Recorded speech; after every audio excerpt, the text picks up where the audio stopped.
right, perfect. So I'm joined here by Kate. Kate is a bookkeeper, accountant, fractional CFO. She's a wizard of all things. Kate, why don't you tell us a little bit about yourself and your business? Sure.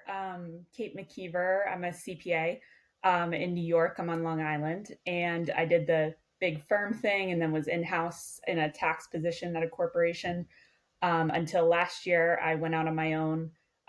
Yeah, then it started to see that the bookkeeping and tax work, while it was a good way to get started and easy to sell, it wasn't the way I wanted to scale. So I became interested in a fractional CFO offer. So that's how I found you, Charles. And now focusing on growing that stream of revenue more going forward.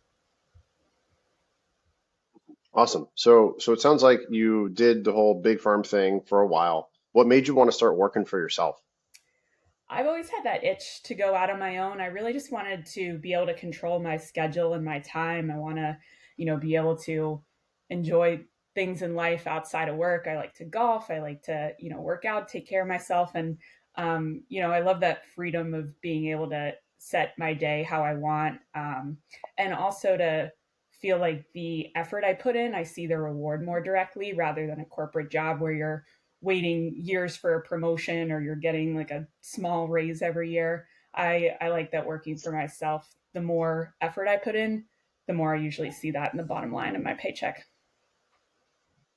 Yeah, yeah. There's definitely a feeling of I've worked for a large company and made other people rich for a really long time. Why not me? At least that's how I got here. So one thing that I find is interesting, most people, accountants, CPAs, people who are in this field, they get into it because of the stability, right? Like there's probably no more guaranteed path of, hey, if you work a long time in this field and you do the big four thing, you'll probably make $100,000 a year before you're 30. And it's like a guaranteed like path as long as you follow it. Not saying it's not hard, but it's like it's guaranteed. Just do the things, you'll get the results. And so that attracts a lot of people who are very like stability focused. What do you think made you different? You're like, all right, I've got all this knowledge. I want to work for myself. I've always been maybe a little more comfortable with risk than other accountants. And I also, when I thought about going out on my own, played out in my head, like, what is the worst case scenario? If the worst case scenario is that I end up back where I am now in another year, then fine, at least I tried it. But being a CPA, it's not like you're ever going to go hungry. There's so much work to be had. So I figured, I would try it on my own, even if I had to pick up some part time hours for a local firm or something. That would still be worth it if it allowed me the lifestyle. And thankfully, I didn't have to. I was able to build up my own Hmm. book of business. But I think a lot of accountants imagine the worst case scenario to be a lot worse than it actually is. Okay, that makes tons of sense. When you look at that, when you decided to fully work for yourself, did you have a couple clients beforehand, or were you just like cold turkey, like, F this, I'm working for myself? Like, how was that transition? Yeah, I had a few clients already, but it was definitely not enough to replace my corporate paycheck. And it was October, November of last year. So I was kind of at this crossroads because if I stayed in the corporate job through another tax season, I knew my progress in the business would kind of plateau. And it's a good time of year to get clients. The end of the year, everyone's looking for, clean up with their books, a new tax accountant. So I figured if I made the leap then, I could find some clients relatively quickly, which thankfully I was able to. I also stayed on as a consultant in my corporate job for like 10 hours a week for a few months. So that didn't, Hmm. you know, cover all my personal expenses, but at least it gave me a little bit of stability enough to like pay some basic bills and know that I'd have that money coming in. So that's, maybe something that some people don't always consider as like opportunity for 1099 or part-time work where you already are. Okay, that makes sense. What would you say to someone who's like on the fence of like, hey, I'm thinking about working for myself. I want to do it. It's scary. Like, what would you say to someone sitting on that fence? Just take the leap. It's worth it. I haven't regretted it for one day. Even though it's harder, it's worth it to control your own destiny. And I think you know, the work that it takes to go out on your own is better than the regret that you'll feel if you don't. Like if you have that desire to create this life and business that you want, if you don't try, you're always going to regret it, and there's never going to be a better time than now. There's always a reason not to. Okay, yeah, that makes sense. There's always going to be a reason not to do it. It's kind of like kids. It's like it's never going to be a time to have kids. It's never going to be a good time to start your business, but like we do it anyhow. When you're looking about that and you're thinking about that, you said October, November. Does this kind of time of year, does this mark like 1 year fully on your own? Yeah, at this point last year, I had put my notice in at my corporate job. I didn't actually leave till November, but yeah, at this point, I had given the notice. So just about a year out on my own. Okay, okay, so yeah, you're almost at a year out on your own. Tell me about like some of the journey, right? Like starting out, you're a year into it now. Like, tell me about that journey. In the beginning, it was just about, getting enough clients to survive. And I found a lot of those initial clients through in person networking groups in my local area. And a lot of those were smaller business clients looking for bookkeeping and taxes because we were coming into that next tax season. And I started out thinking that I just wanted to build a little book of business, enough to replace my old salary and keep me busy. I didn't want to hire a team or anything initially. But then I quickly saw that, the only way to grow and get some freedom back in my life is to be able to delegate some stuff. So a few months ago, started bringing on part-time bookkeeper. And then for this next tax season, I'm going to have a part-time tax person. Because one thing I've learned that I didn't know initially was how much time it takes to work on the business, not just in the business. Like when you're in a corporate job, you can work almost all billable hours on client work all the time because you don't have to worry about the marketing and networking and all the other things that go into running the business. So I actually like that stuff and want to be able to devote more time to it. So that means, some of the categorizing of the transactions monthly has to be done by someone else now. Okay, that makes sense. When did you make that shift in your head from, oh, like you started out, you're like, I want my own firm. Sounds like you quickly realized like, oh shoot, I Yep. own a job. When did you make that switch to I want to own a business and not a job? When did that occur to you? Is there like a story or did something happen? Yeah, I would say it was May of this year. After the first few months, it was just like get enough clients and get through the April 15th tax deadline. And then once I did Hmm. that, I was reflecting back on that first tax season and like what worked, what didn't. Is this what I want to keep doing? And that's when I realized that, I had to start thinking of myself as like a CEO or business owner and not just someone who owns my job, like you said. So that's when I started to think about, what are the services I want to scale with? How can I build a team? And really, June of this year is when I started working on that. And that's when I found Profit Surge too. Awesome. Okay, so it sounds like you're like you made that delineation between job owner and business owner, and then you were starting to looking for solutions. What was the kind of the problem when you're like when you had that light bulb moment of like, oh, okay, this is the direction I need to go. Like, what problem did you run into then? I felt like I'd kind of maxed out on my capacity of what I could do alone personally with the tax and bookkeeping work. And I mean, the money was decent. By that point, I'd more or less replaced my corporate salary, but it wasn't where I eventually wanted to grow to. And just doing the math of like, well, if I want to make more, there's only two ways to do this. One is to offer higher ticket services, or the other is to take on more, bookkeeping clients, but then that would mean more hours. And I didn't necessarily want to keep trading more time for money. Okay, gotcha. That makes perfect sense. I know, having time to do golf and fitness and all the other things is really important to you, and you enjoy the networking aspect. So, even if we loaded you up with, 50 clients at $50 a month, which was a terrible idea, right? Like it sounds like that model doesn't really work for you. Um, so you decided, hey, I don't want to be a job owner. I want to be a business owner. Here's the direction I need to scale. I'm looking on bringing on some more high value clients, increase my effective hourly rate. You and I have spoken about, how to bring that up and some other things. Um, so what sort of criteria were you looking for, and like why specifically did you choose to go for the fractional CFO route? Specifically, why'd you think fractional CFO was the answer to like solving that equation? It's definitely, higher value that you're bringing to the business. So in turn, you get a better effective rate from it. I started to find too that I I felt like it was actually what business owners are looking for. Like a lot of people hire a bookkeeper thinking that they're going to like budget for them or teach them how to run their money. And it's like, no, you really need someone who can give you more direction.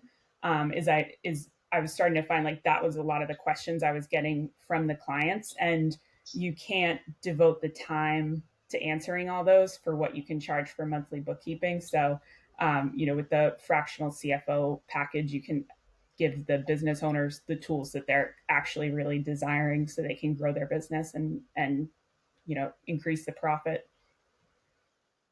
Okay, so it kind of seems like it was just like a natural Mhm. progression. Yeah.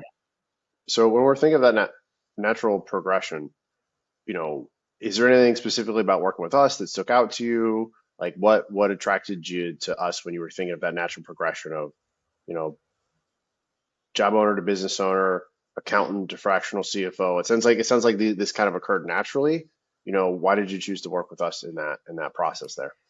I felt like the fractional CFO offer is maybe something I could have figured out through trial and error over a couple of years, but I wanted to work with someone who could kind of fast track that for me, who'd already done it before. Because to me, the fractional CFO is a little more nebulous than like your standard bookkeeping and tax offer. It's like I know what to charge for that. It's very like standard, um, and what the deliverables are. It's very black and white. But when you get into fractional CFO, there's certain things that you can include or not include. It depends on the industry. How to price it is a lot more vague. So I was looking for help with that. And then um, yeah, I just like working with mentors and courses a lot. I've done it in other parts of my life, and I find that it's so helpful to have that knowledge from someone who's already done it, and then also being part of a community of other people who are trying to do this too makes it feel a lot more possible, and you learn from your peers as well. So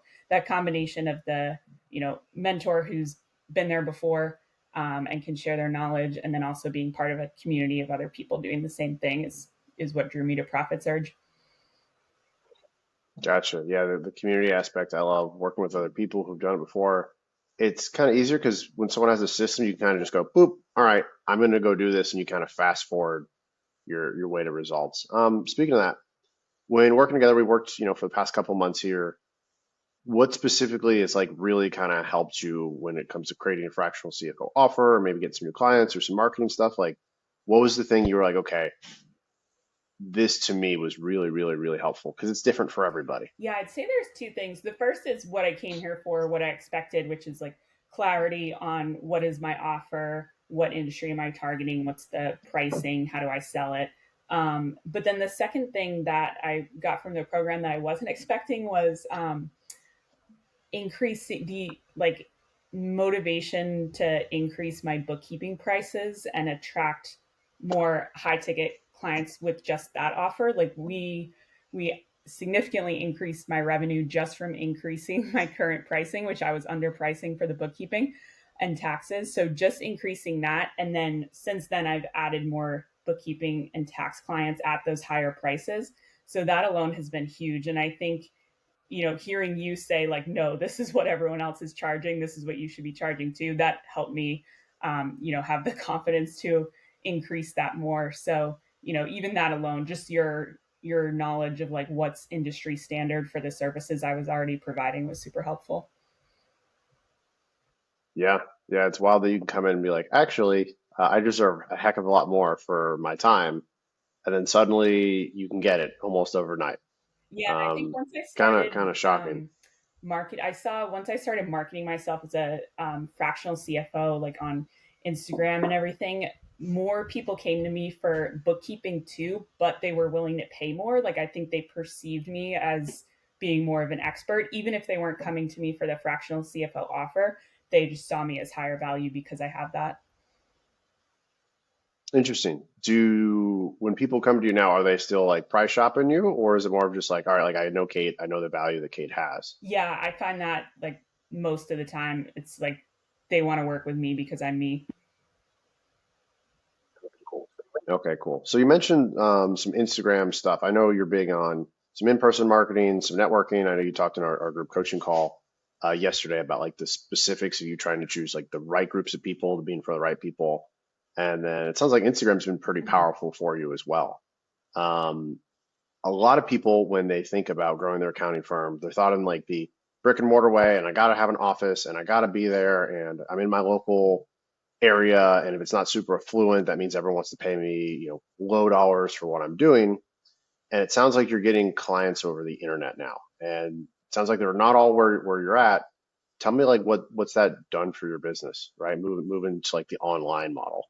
Yeah, the internet's been huge, Instagram specifically. And my target industry is therapy practices. So a lot of my target audience is, women in their 30s and 40s who are certainly on Instagram. And I would recommend, whatever niche you're targeting, focus on the social media platform that aligns with that demographic because they're all a little different. So for me, that's Instagram, which I really enjoy being on, and I find that it helps a lot with getting people to like and trust you before you even get on the phone. Like I'll find that people follow me for a few weeks before they book a discovery call, but then we're on the discovery call, they tell me that they feel like they know me already, which is a great advantage to have when you're selling services. So yeah, that's been huge. And I share a little bit about like, technical accounting stuff, some like tips occasionally, but a lot of what I post about is just my day-to-day life. I'll do like behind the scenes daily vlogs or just, stories throughout my day. And to us, it might feel really boring and like, who wants to see me working on my laptop in my office? But people enjoy it. It helps them connect with you. And like one of my most responded to stories recently was when I posted about buying a new paper shredder. It's just silly things like that people, like to engage with. And is it so a lot of people, especially the accountants, think that marketing online doesn't work. And I know that's not true. And it sounds like you that know that's not true. What would you say to those people who are like, hey, like marketing on the internet, getting clients on the internet isn't a thing, isn't scalable? Like what would you say to them? I think our industry specifically isn't marketing online very well. That's why there's so much opportunity for people who can do it right, like especially with social media. If you can show up authentically and well on the platform, you'll put yourself ahead of 90% of other accountants who either aren't using it or are using it poorly. I'm right there with you. There's the same four templates that I see on everybody's page, and it's the same four posts, and it's the only people who's following those other people are other accountants or other bookkeepers or even fractional CFOs.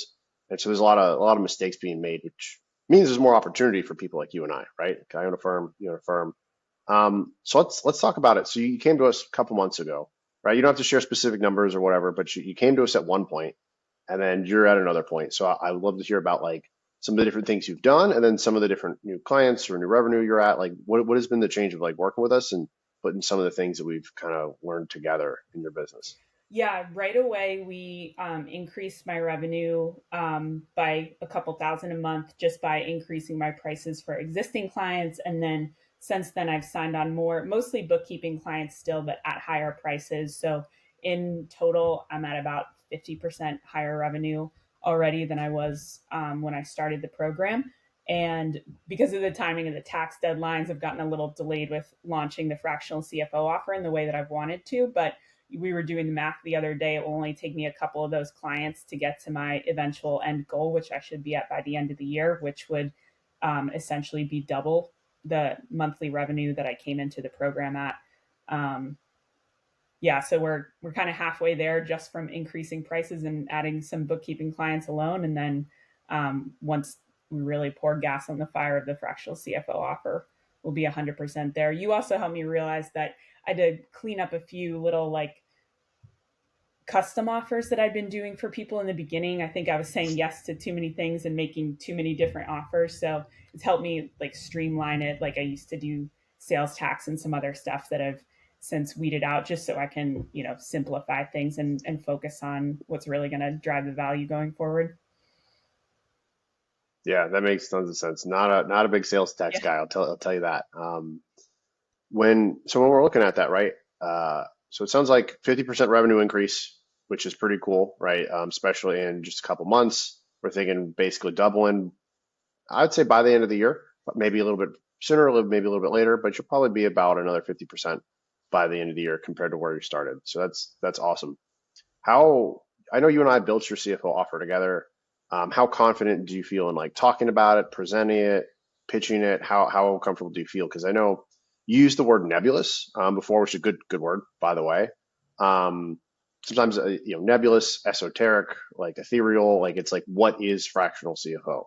How confident do you feel in being able to like market and sell it and do it and understand it now that we've kind of built something together? Yeah, I feel super confident. I think the call where you and I went through, what each of the 6 weeks of the initial offer I'm going to have would look like, um, was probably one of the single most valuable pieces of the program, because I think that was a lot of my initial hesitation with the CFO offer before I started the program. Was it's hard to sell something you don't know exactly what it is, or that you don't feel confident in. You shouldn't sell something if you don't know exactly what it is. Um, so having the clarity on like, this is what we're doing each of the 6 weeks. These are the deliverables I need to give the client makes it so much easier to sell. And it doesn't even feel like selling. It's just like explaining what's in the program. And if you're talking to the right people and that solves their problem, then sale made. Yeah, it's kind of for the right person, it's kind of a Mhm. no-brainer. And when you walk them through, hey, this is what you're going to be doing, these are the results that you're going to be getting, this is the outline, this is how we're going to do it, this is how it's going to impact your business. This is when you lay it out like the who, the what, the how, and the why, it becomes really easy, especially from their part, right? I know a lot of people, especially in the accounting world, like they're like, I don't want to sell something I don't know what it is. You know, we can build that together, and it seems like you've gotten that experience. But the next thing is like, how do I sell it, right? And so usually, for the most part, accountants, finance people, like we're not very good at sales in general, right? I think I got a couple screws rattling around in there, so I think I'm pretty decent at it.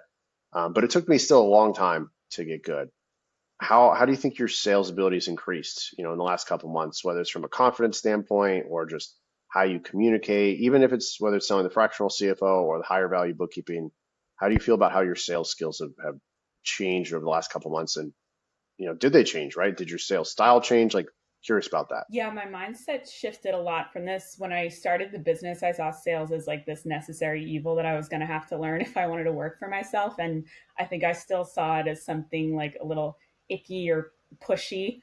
But now, when you have a really valuable offer, my mindset shifted. It's really a service. Like, if you're talking to the right people and this is going to help them, it's going to solve their problem, it's going to make them more money in their business, and the value that you're going to deliver is less than what you're actually charging, you're helping them by explaining what it is that you offer. And I think of it more as like educating about them about what results they're going to get versus trying to sell them. And that makes it a lot easier to talk about and sound confident in.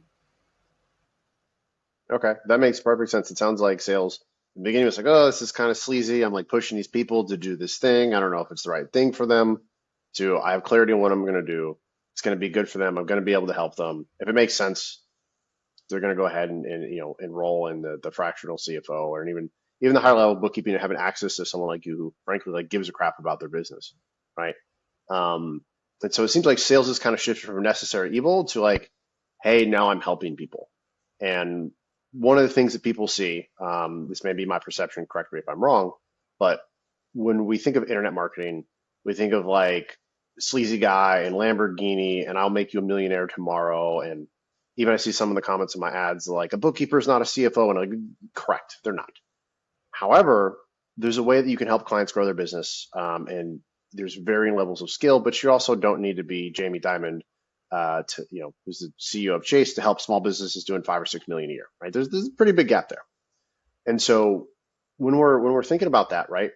Um, does sales feel sleazy to you at all now that you have some new sales skills and you have like a better offer to sell? Like, does it feel like weird like it used to? No, definitely not. And something I'm always reminded of too is like, as accountants, we understand so much about business. I think it's easy for us to forget how many other business owners don't, and and we underestimate how much we're helping them with what we do. Like, a lot of my clients are in the therapy industry, and they go to school for psychology because they want to help people, and they come out and they have no idea how to set up business finances. Even the simplest stuff that we know about how to run a business is a huge value add for them. Um, and and a lot of times we're the only people that these business owners can talk about these things with. Like you can't necessarily, even your spouse maybe doesn't understand the business money. So that's a huge value that we're providing them too, is like this space in this relationship where they can talk candidly about the money in their business. And when you think about that service we're providing that way, putting yourself out there so that people can find you is really a service to them. It's not pushy if you're doing it the right way. Okay. Yeah, that to me makes perfect sense. Um, we're trying to help people, right? And it's funny you mentioned like even, maybe their spouse doesn't understand. Uh, I joke sometimes as a fractional CFO, half the time I'm a money therapist, half the time, I'm helping them with their budget or their forecast or their financial systems, right? And the other half the time I feel like a coach. And so I feel like I have three jobs as a fractional CFO. Um, and oftentimes the first one of playing money therapist and helping them understand, even if it's like, things that are simple to people like you and I, time value of money, right? Dollar today is worth more than a dollar tomorrow, and here's how you can discount it back. Or just giving them a different perceptual view of money. Like you can't run your business on, hey, I got XYZ dollars in my bank account. That's bad. Um, is a huge value. A lot of times, I think you're right. We forget. I think accountants in general have the Dunning-Kruger effect is in full force, which is simply when you know little, you think you're awesome. And then when you know a ton and you're really an expert, you realize that there's a million other things to learn and you actually think you're not that good. And so a lot of people come to us like you who are like, fractional CFO, there's a million things. When you think of CFO, it's a guy who has white hair, who has six master's degrees, who's probably in his 50s and has had that job for 30 years. Well, you don't need to be that to service these small clients. You also really, at the end of the day, you're helping them navigate the financial landscape of their business, and you don't have to have an answer for everything, right? There's tools, there's resources, there's our community, right? There's other things you can tap into.